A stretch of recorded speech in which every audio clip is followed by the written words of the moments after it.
Ismael fue el primogénito de Abraham, el primer hijo del patriarca cuya vida cambiaría el curso de la historia. Pero su historia, a diferencia de otras figuras bíblicas, está teñida de tensión, destino y separación. Desde antes de nacer, la vida de Ismael estuvo marcada por decisiones que no eran suyas, por promesas hechas entre el cielo y la tierra, y por el peso de un linaje que lo abrazaba y lo rechazaba al mismo tiempo. Todo comenzó cuando Sarai, esposa de Abraham, aún no renombrado Abraham, desesperada por su infertilidad, tomó una decisión que resonaría a través de generaciones. Le ofreció a su sierva egipcia, Agar, para que tuviera un hijo con su esposo. En un mundo donde la descendencia aseguraba el legado, Sarai creyó estar haciendo lo correcto. Pero las emociones humanas no siguen el camino de la lógica. Apenas Agar quedó embarazada, la dinámica cambió. Surgieron los celos, la tensión, el desprecio.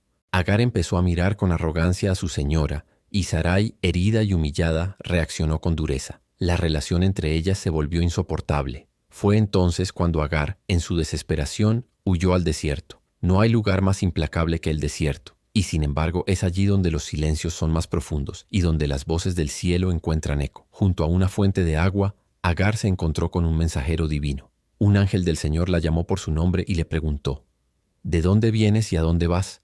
No era solo una pregunta geográfica, sino existencial.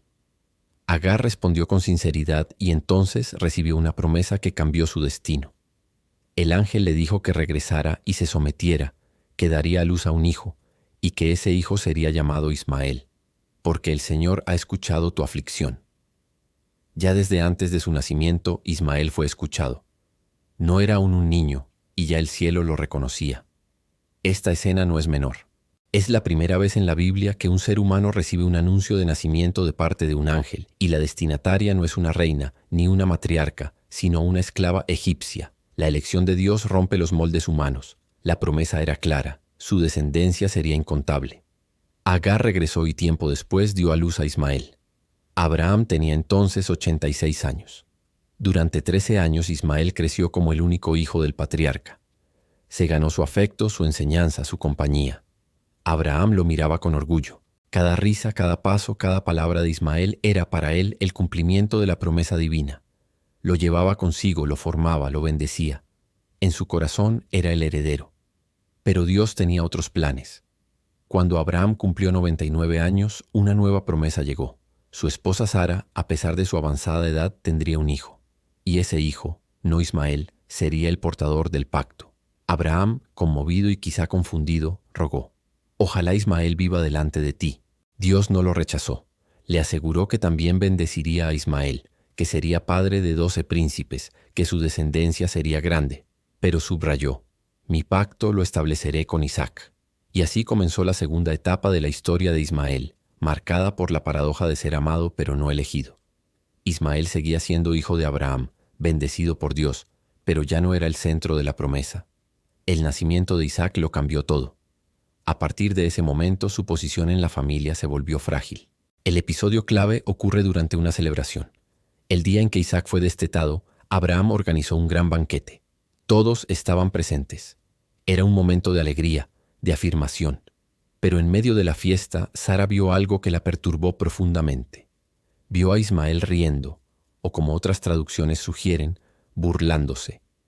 Este detalle, pequeño en apariencia, desencadenó una decisión drástica.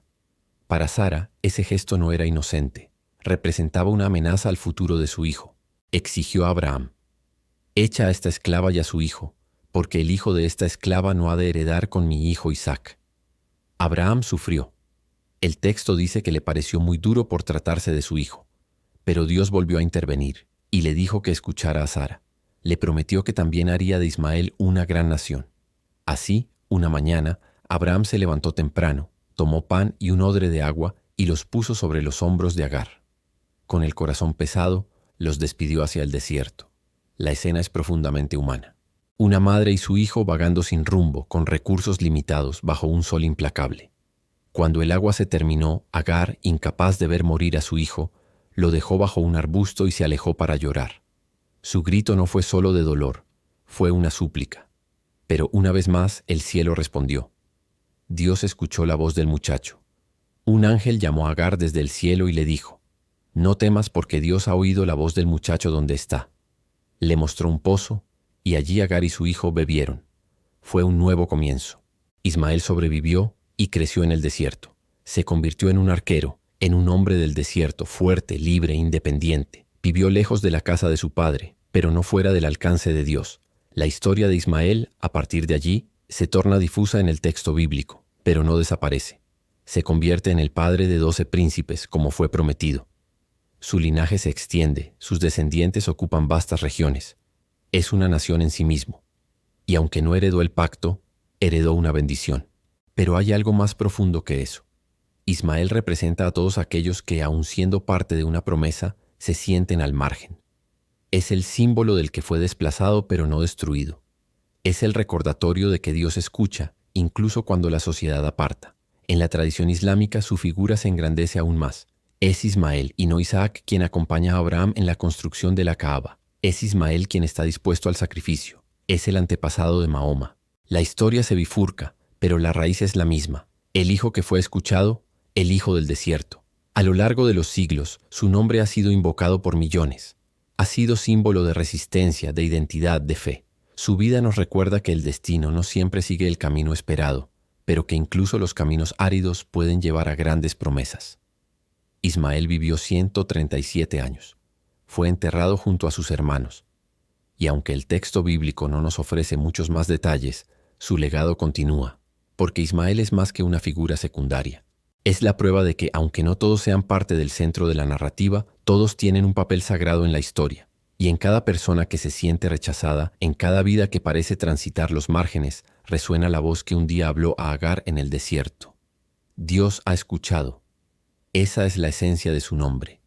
Esa es la herencia de su historia. Y esa historia sigue. En los desiertos modernos, entre los exiliados, entre los olvidados, hay ecos de Ismael. Porque ser escuchado por Dios no siempre significa ocupar el centro del escenario. A veces significa ser sostenido en el silencio, en la soledad, en la intemperie. Pero aún allí hay promesas, hay presencia divina, hay propósito. Imaginemos por un momento la vida de Ismael en el desierto, sin el amparo de un padre poderoso, sin la estructura de una gran comunidad, creciendo en medio del polvo y el sol, entre bestias salvajes y soledad, pero también creciendo en libertad, sin ataduras, sin expectativas que lo encasillen. Desde pequeño aprendió a escuchar el viento, a leer el cielo, a encontrar agua donde parecía no haberla. Su infancia no estuvo llena de lujos ni de enseñanzas en tiendas reales, pero sí de sobrevivencia. Agar, su madre, fue su primera maestra. No solo le enseñó a sobrevivir, le enseñó el valor de la fe. Le habló del día en que un ángel le habló junto a la fuente, del nombre que Dios le dio antes de nacer. Ismael creció sabiendo que era especial, aunque no siempre se sintiera así. Su identidad estaba entrelazada con la de su madre, con su herencia egipcia y con un Dios que escuchaba incluso en la ausencia. Y en el silencio de las noches estrelladas del desierto, Ismael pensaba en su padre. ¿Por qué no vino por mí? ¿Por qué no me protegió? ¿Acaso me olvidó? Pero también pensaba en la promesa, en la voz del cielo que su madre le describía. Sabía que había un plan, aunque no podía verlo claramente.